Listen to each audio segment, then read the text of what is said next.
Hello friends, welcome to exam planet. Good morning. तो आज हम करने वाले हैं 29 ऑफ जून की बैंकिंग अवेयरनेस। ठीक है, जैसा कि आप देख पा रहे होंगे बहुत सारी खबरें हैं आज। प्राइवेटाइजेशन ऑफ बैंक से जुड़ी खबर है, सिडबी से जुड़ी खबर है, वर्ल्ड बैंक से जुड़ी, आरबीआई से जुड़ी, ऐसी बहुत सारी खबरें हैं। तो विदाउट वेस्टिंग एनी टाइम फटाफट हम स्टार्ट करते हैं। और आज 29 हो गया, कल 30 हो गया। मैं आपको फिर से बता रहा हूँ, प्लीज़ प्लीज़ प्लीज़ प्लीज़ 300 पहुँचा दो मुझे। 279 पे हूँ शायद मैं अभी फ़िलहाल। ठीक है यार, 18 20 21 की बात है, 21 सब्सक्राइबर बढ़ा दो यार प्लीज़। खुशी मिलती है आपको। एक टारगेट रखते हो ना, जब आप अचीव कर लेते हो तो यू विल फील गुड। मुझे मेरा टारगेट था मैं 30 जून से पहले 300 सब्सक्राइबर पूरे कर लूँ अपने। 279 पे हैं। हर हर वो बंदा जो देख रहा है वो अपने एंड से एक एक दो दो लोगों को भी ऐड कर दे तो पूरे हो जाएंगे। ठीक है, एक एक दो दो, मैं ज़्यादा नहीं बोल रहा, एक एक दो दो लोगों को ऐड कर दो बस, प्लीज़ सब्सक्राइबर बना दो मेरे। और मेरे 300 पूरे करा दो। Thank you so much. I hope, मैं उम्मीद कर रहा हूँ कि जैसे मैं आपके लिए मेहनत कर रहा हूँ आप थोड़ी सी कर दोगे भाई। 2 मिनट अपना निकालो, कर दो। 300 पूरे हो जाएंगे मेरे कल से पहले। मतलब 1 जुलाई को ना मैं 301 से शुरू करना चाहता हूँ। 300 नहीं, 300 या उससे कम नहीं रहना चाहिए। ठीक है, तो 300 मार्क चाहिए मुझे कल 30 जून, कल रात के 12 बजे तक। ठीक है, चलो स्टार्ट करते हैं वीडियो हमारी आज की। Cabinet secretary led panel clears names for bank privatisation. Bank privatisation के लिए जो नाम चार थे, आपको पता होगा कौन कौन से नाम थे। चार पता है आपको? चार नाम थे। पहले तो इंडियन ओवरसीज बैंक था, और सेंट्रल बैंक था, सेंट्रल बैंक ऑफ इंडिया था। नॉट दी सेंट्रल का मतलब आरबीआई मत समझ लीजिएगा, वो जो सेंट्रल बैंक है उसकी बात कर रहा हूँ मैं। तीसरी बैंक थी बैंक ऑफ इंडिया, और चौथी बैंक थी बैंक ऑफ महाराष्ट्र। इन चार बैंकों का नाम था, जिसमें से फाइनली फाइनली एक न्यूज़पेपर में आर्टिकल आया था, उसमें लिखा हुआ था कि अब ऑलमोस्ट 99% ये श्योरिटी हो गई है। बस गवर्नमेंट डिक्लेरेशन की बात है। आईओबी और CBI is likely candidates for the privatisation. इनका नाम कैबिनेट सेक्रेटरी की मीटिंग में और पैनल में भी डिस्कस हुआ है, और इन्हीं दोनों बैंकों के नाम पे मुहर लगी है, इंडियन ओवरसीज बैंक और सेंट्रल बैंक के ऊपर। तो कैबिनेट सेक्रेटरी लेड जो पैनल था उसने क्लियर कर दिया है नाम, कि आईओबी और सीबीआई जो है इस साल प्राइवेटाइज हो रही है, ऐसा उन्होंने बता दिया है। A panel headed by the cabinet secretary has cleared names for the state run banks for privatisation. ठीक है, एक बैंक है इंडियन ओवरसीज बैंक, दूसरी है central bank of India, are likely the candidates for disinvestment. इन दोनों में disinvestment होना है। The ministry of finance also working on legislative amendments for privatisation for of the public sector banks. मतलब अब इसको लेके क्या है कि कुछ प्रोविजंस करने पड़ेंगे, राइट? इनको प्राइवेटाइज करना है, तो अब जो जो लेजिस्लेटिव बोर्ड है हमारा, working of the legislative amendment, कुछ लेजिस्लेटिव अमेंडमेंट भी करने पड़ेंगे, जिसके बाद आप इसको प्राइवेटाइज करके पॉसिबल कर पाओगे, प्राइवेटाइज होना पॉसिबल हो पाएगा। तो कुछ कानून में भी फेरबदल करने पड़ेंगे, तो उनके पीछे ये लोग लगे हुए हैं कि कैसे क्या बदलाव किया जाए जिससे कि हम इसको प्राइवेटाइज कर पाए। पीटीआई ने एक सेपरेटली एक रिपोर्ट दी है। पीटीआई आप जानते होंगे, प्रेस ट्रस्ट ऑफ इंडिया। उसने एक रिपोर्ट दी है और उसने बोला है कि हाँ भैया, एक मीटिंग हुई है, हाई लेवल मीटिंग हुई है कैबिनेट सेक्रेटरी लेवल की। उसमें ये डिसाइड किया गया है, meeting of the high level panel deliberated on the recommendations, NITI Aayog के रिकमेंडेशन के ऊपर उसमें डिस्कस हुआ है, और फाइनली दो नाम निकल के सामने आ रहे हैं। ये दो नाम जो है मोस्ट लाइकली आईओबी और सीबीआई होंगे। I am talking about most likely, I am not saying यही दोनों नाम है, याद रखना। मैं ये नहीं बोल रहा हूँ यही दोनों नाम है, मैं ये बोल रहा हूँ दे आर मोस्ट लाइकली। ये तय हो चुका है कि यही दोनों नाम होने वाले हैं।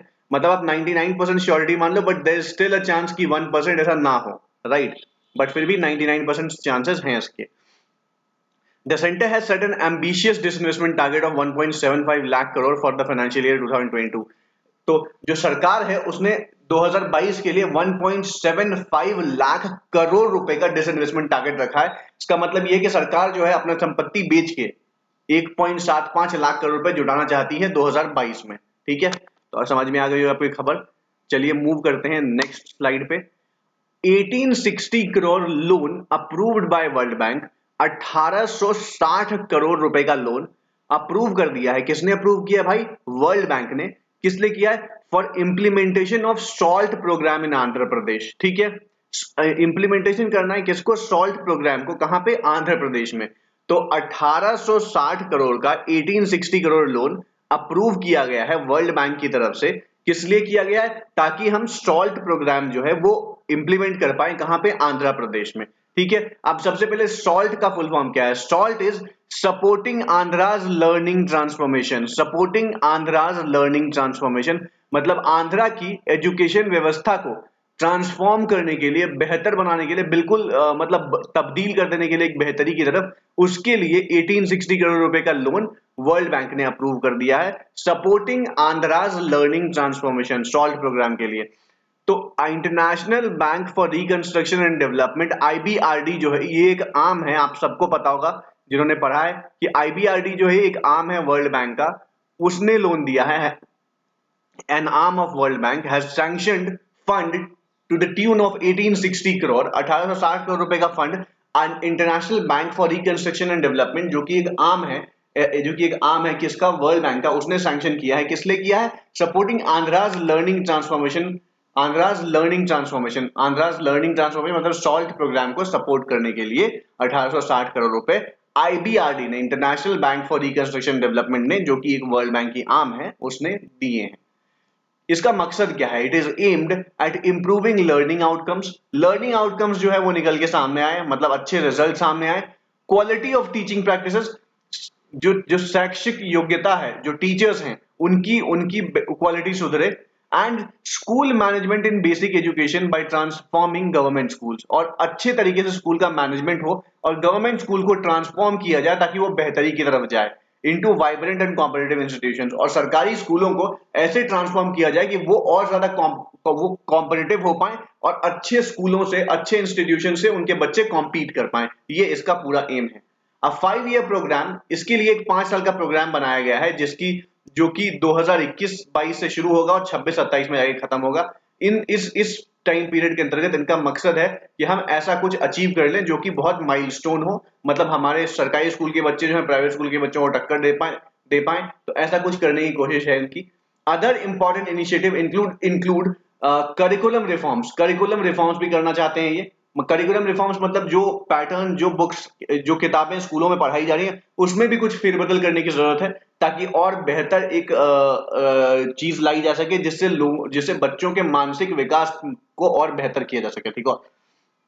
रिफॉर्म्स, इंप्रूव्ड क्लासरूम प्रैक्टिसेस को और इंप्रूव किया जाए, and professional development of teachers, और टीचर्स का जो हो वो प्रोफेशनल डेवलपमेंट हो। ठीक है, ये सारी चीजें करने के बाद इसमें कही गई हैं। चलो मूव करते हैं नेक्स्ट स्लाइड पे।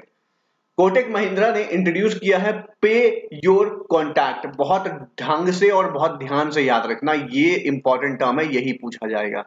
कोटक महिंद्रा बैंक ने एक नया फीचर शुरू किया है, पे योर कॉन्टैक्ट। तो इतनी सी खबर पढ़ के ना मुझे एक खबर समझ में आ गई, ये खबर है क्या।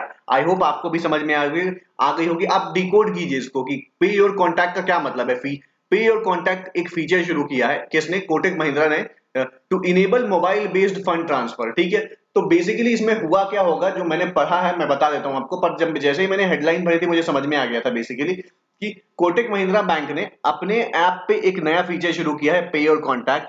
तो इसमें क्या होगा कि अगर आप उसके मेंबर हो, अगर आप उसके मतलब कस्टमर हो, तो आप पे योर कॉन्टैक्ट के थ्रू, मतलब आपके कॉन्टैक्ट में जितने भी नंबर हैं उनको अगर आपको पैसे ट्रांसफर करने हैं या कोई फंड ट्रांसफर करना है या कुछ अमाउंट ट्रांसफर करना है, तो उस केस में आपको ना तो उनका अकाउंट नंबर लगेगा, ना तो उनका आईएफएससी कोड लगेगा। By just selecting his contact, you can transfer money in his account, right? Kotak Mahindra Bank has announced the launch of Pay Your Contact, an innovative feature on KMBL's mobile banking app. ये mobile banking app पे ही सिर्फ ये available होगा, वो obvious सी बात है।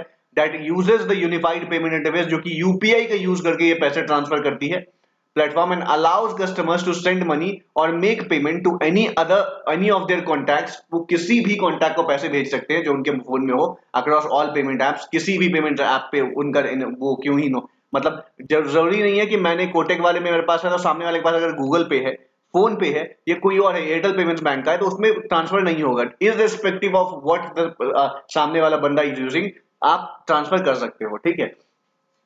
With Pay Your Contact, KMBL customers now no longer need to remember or obtain bank account। वही बोला गया कि अब उनको अपने कॉन्टैक्ट्स को पैसे भेजने के लिए उनको कोई भी अकाउंट नंबर मांगने की उनसे, या फिर आईएफएससी कोड लेने की, या फिर उनका यूपीआई आईडी रिमेंबर करने की जरूरत नहीं पड़ेगी। They can easily transfer it by their number itself. Okay, The Pay Your Contact feature is interoperable across all payment app and is available on both Android and iOS। मैंने वही बोला कि ये पेमेंट हर किसी इंटरऑपरेबल है, मतलब ये किसी भी ऐप पे किसी भी जगह कैसे भी पेमेंट कर सकता है इसके थ्रू। ठीक है, और ये एंड्रॉइड और iOS दोनों पे अवेलेबल है, ठीक है, इसका जो ऐप है। समझ आ गई? मूव करते हैं नेक्स्ट खबर पे। Mastercard partners with Instamojo to digitally empower Indian MSMEs. Mastercard सुना है आपने? मास्टर कार्ड एक अमेरिकन कंपनी है, उसने पार्टनरशिप करी किसके साथ? इंस्टामोजो के साथ, to digitally empower Indian MSMEs, ताकि इंडियन एमएसएमईज जो है उनको डिजिटली एम्पावर किया जा सके। डिजिटली एम्पावर की बात कर रहा हूं मैं यहाँ पे, मतलब उनको डिजिटल टेक्नोलॉजीज और बाकी चीजों में एम्पावर करना है यहाँ पे, ठीक है। तो master card made a strategic equity investment in Instamojo two digit. Instamojo एक क्या बोलते हैं हम, फिनटेक कंपनी है, पता है ना आपको, फाइनेंशियल प्लस टेक्नोलॉजी कंपनी है। तो मास्टर कार्ड ने एक स्ट्रेटेजिक इक्विटी इन्वेस्टमेंट साइन किया है in Instamojo to digitise and empower MSMEs. MSMEs को डिजिटाइज करना है और एम्पावर करना है, and gig workers by providing easy to use solutions. और गिग वर्कर्स को क्या करके? By providing easy to use solutions, उनको कोई ऐसा सॉल्यूशन हम प्रोवाइड करें जो कि बहुत यूजर फ्रेंडली हो, बहुत ज्यादा इजी टू यूज हो, ताकि उनकी उनकी ओवरऑल ग्रोथ हो सके, ठीक है, किनकी? एमएसएमईज की और गिग वर्कर्स की, और उनको एक बेहतर तरीका सिखाया जा सके जिससे वो अपनी बेसिक नेसेसिटीज को पूरी कर पाएंगे, ठीक है, और वो जो भी उनके पेमेंट्स हो या बाकी चीजें हो उसको वो आसानी से डील कर पाएंगे।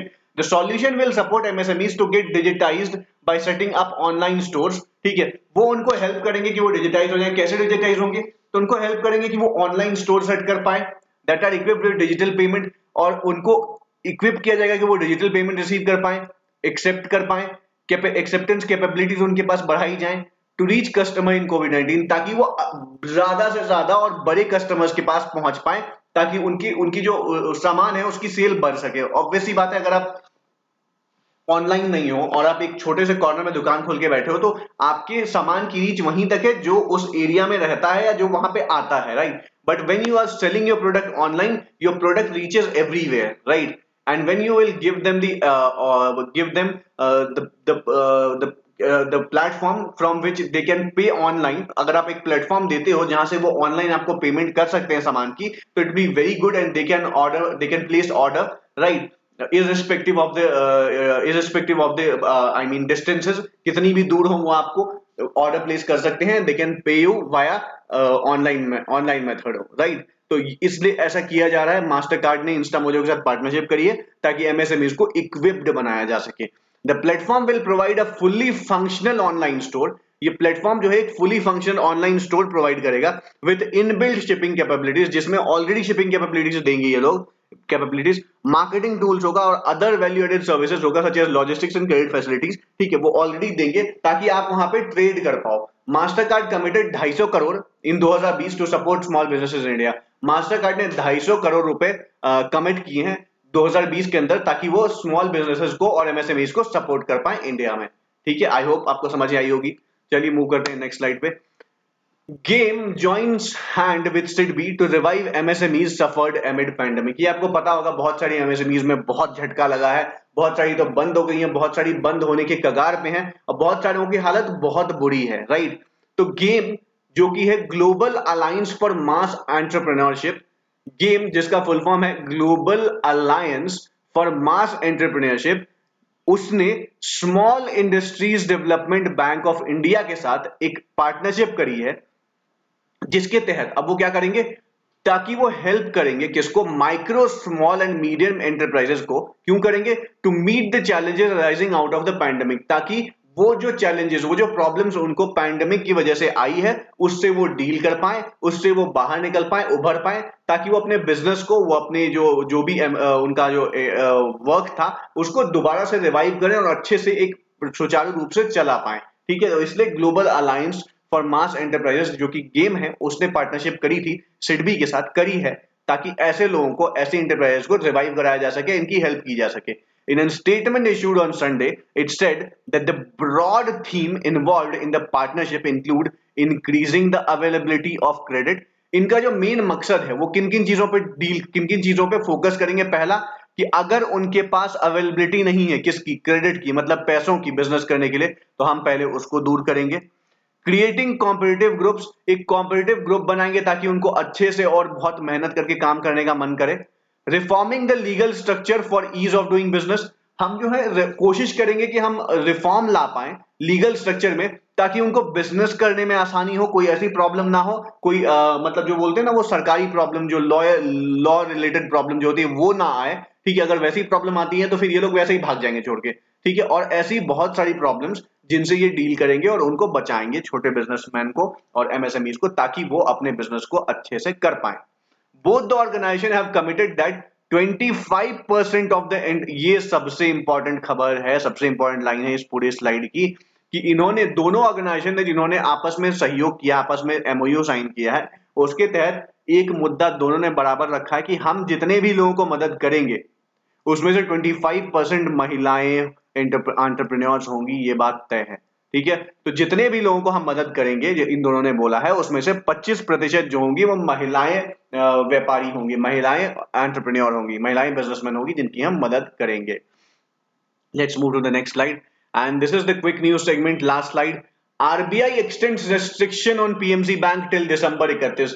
दिसंबर 31 2021 तक आरबीआई ने जो रेस्ट्रिक्शंस थी पीएमसी बैंक पे वो बढ़ा दी है, वो बनी रहेगी। ठीक है, the decision came a week after RBI granted an in principle approval to Centrum financial services for setting up a small finance bank. Okay, तो बेसिकली ये तब हुआ है जब आरबीआई ने सेंट्रम जो कि उसको खरीदने वाला है, इन प्रिंसिपल अप्रूवल दे दिया सेंट्रल फाइनेंशियल सर्विसेज को कि आप इसको स्मॉल फाइनेंस बैंक में कन्वर्ट कर लीजिए, और thereby clearing the desk for the take over of the crisis hit PMC bank by Centrum and BharatPe as equal partners. तो उन्होंने बोला कि भारत पे और सेंट्रम इक्वल पार्टनर्स बनके आप इसको एसएफबी में कन्वर्ट कर दीजिए, और जो भी जिनके पैसे बचे हुए हैं वो आप पे कर दीजिए। ठीक है, नाउ यू कैन, अब आप स्टार्ट कर सकते हो अपना बिजनेस। तो ऐसा आरबीआई ने बोला था, बट अभी फिलहाल the situation is not very good, that's why RBI extended the restriction on PMC bank till दिसंबर 31। ठीक है, आर्सलर मित्तल और निपॉन स्टील, निपो स्टील आपको ने पता होगा, बचपन से हमने सुना है, बैटरी गोविंदा जी ऐड करते थे निपो स्टील की, निपो स्टील की नहीं, निपो बैटरी की। तो आर्सलर मित्तल आपने सुना है, और निपो स्टील जो है उसने आईसीआईसी बैंक के साथ पार्टनरशिप करी है। किस लिए पार्टनरशिप करी भाई? India first paperless bill discounting transaction के लिए, इंडिया का पहला पेपरलेस बिल डिस्काउंटिंग ट्रांजैक्शन बनाया है इन लोगों ने मिलके। इन्हीं सब चीज, इसके लिए इन्होंने जो है वो साथ आए थे, कौन कौन? आर्सलर मित्तल, निपॉन स्टील और आईसीआईसी बैंक साथ मिलके आए, ताकि इंडिया में एग्जीक्यूट कर पाए क्या? India first paperless bill discounting transaction. तो डिजिटाइजिंग ट्रेड पेमेंट्स, जो भी पेमेंट्स होती हैं उसको डिजिटाइज करने का एक तरीका है, ये एक मेथड है, एक कोशिश है। Okay, digitizing trade payments, AMNS, that is ArcelorMittal Nippon Steel India, has executed the country's first domestic paperless bill discounting transaction. ICICI Bank acted as an intermediary. इसमें ICICI Bank जो है as a intermediary काम करेगी between the seller and the buyer, कि seller और buyer के बीच में वो उनको आपस में डील करवाएगी और पेमेंट करवाएगी। तो ये as a intermediary काम करेगी ICICI Bank, और ArcelorMittal Nippon Steel ने आईसीआईसी बैंक के साथ मिलकर एग्जीक्यूट किया है इंडिया का पहला paperless bill discounting transaction. I hope आपको वीडियो पसंद आई होगी, पसंद आई हो तो वीडियो को लाइक करें, चैनल को सब्सक्राइब करें, और टारगेट ना भूलें 30 जून तक 300 सब्सक्राइबर पूरे करने हैं हमें, राइट? तो कल लास्ट वीडियो आएगी, और उसके बाद मैं शाम में आप सबसे एक बार बात करूंगा सामने आके कि भाई कहाँ कमी रह गई और क्यों 300 नहीं पहुंचा पाया। बाकी इस वीडियो को लाइक कीजिए, 25-30 लाइक तो कर दिया करो यार, इतने लोग देखते हो, लाइक्स कोई नहीं करता, तो लाइक कर दिया करो ताकि हम आपसे थोड़ी सी और बेहतर स्थिति में पहुंचे और अच्छे कंटेंट आपके पास ला पाए। ठीक है, तो चलिए फिर मिलते हैं कल आपसे एक नई वीडियो के साथ। आज के लिए बाय बाय, टेक केयर, कल मिलते हैं।